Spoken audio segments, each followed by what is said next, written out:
انسان کی قیمت اس کے عمل سے بنتی ہے، اور اللہ تعالیٰ قرآن مجید کے اندر متعدد مقامات پر فرما رہا ہے کہ اعمال صالح انجام دو، عمل انجام دو۔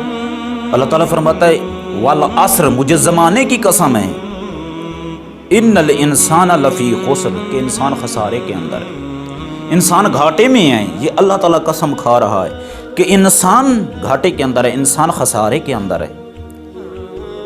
لیکن کچھ انسان ایسے ہیں جو اللہ تعالیٰ فرماتا ہے کہ یہ گھاٹے میں نہیں ہے، یہ خسارے میں نہیں ہے۔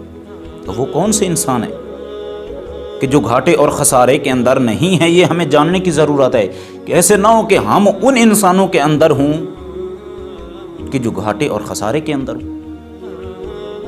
اللہ تعالیٰ سے پوچھے کہ وہ کون سے انسان ہیں جو گھاٹے اور خسارے کے اندر نہیں ہے، تو پھر اللہ تعالیٰ فرماتا ہے ان الانسان لفی خسر الا الذین آمنوا وعملوا الصالحات، مگر وہ لوگ خسارے میں نہیں ہیں جو اللہ پر ایمان لے آئے، جو رسول اللہ صلی اللہ علیہ وسلم پر ایمان لے آئے، جو معاد پر ایمان لے آئے، جو صاحب ایمان ہیں اور ساتھ ہی ساتھ اعمال صالح انجام دیتے ہیں۔ باقی تمام انسان خسارے کے اندر ہے، گھاٹے کے اندر ہے۔ کون ہے جو گھاٹے کے اندر نہیں ہے؟ وہ جو ایمان لے آئے اور ساتھ ہی ساتھ اس ایمان کے ساتھ اللہ تعالیٰ پھر فرماتا ہے فوراً کہ وہ عمل صالح بھی انجام دیں۔ جو فقط ایمان لے آئیں عمل نہ کریں وہ بھی گھاٹے کے اندر ہیں، اور جو فقط عمل کرے، ایمان نہیں لے آئے، نیک عمل کر رہا ہے، نیک کام کر رہا، لیکن چونکہ ایمان نہیں ہے، یہ بھی خسارے کے اندر ہے۔ کون سے انسان فقط سرخرو ہوں گے؟ جو ایمان بھی لے آئیں اور اس ایمان کے نتیجے میں اعمال بھی کریں، اعمال صالح بھی کریں۔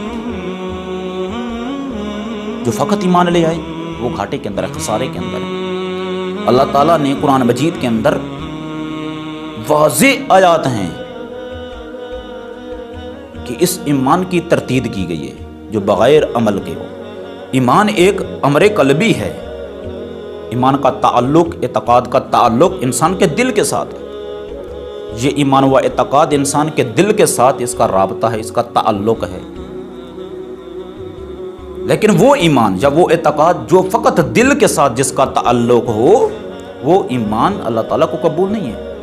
قرآن مجید اس ایمان کو اہمیت نہیں دیتا کہ جو فقط جس ایمان کا دل کے ساتھ تعلق ہو، جس اعتقاد کا تعلق فقط دل کے ساتھ، اس کو قرآن مجید کوئی اہمیت نہیں دیتا۔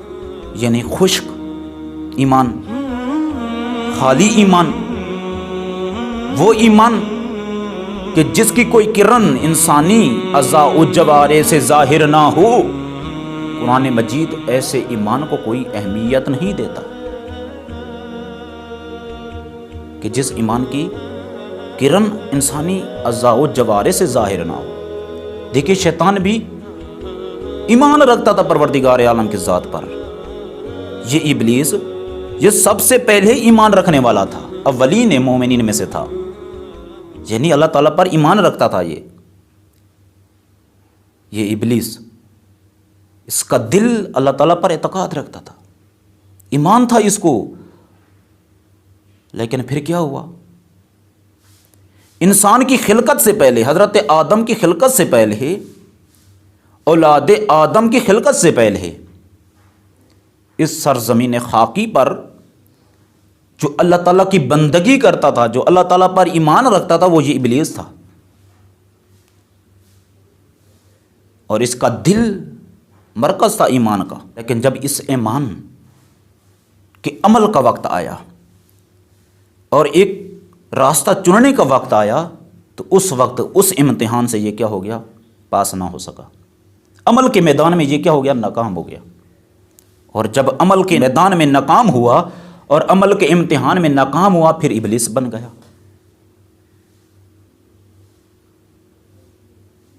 ایمان رکھتا تھا، کامل ایمان تھا اللہ تعالیٰ پر، لیکن جب عمل کا میدان آیا وہاں پر ناکام ہو گیا اور ابلیس بن گیا۔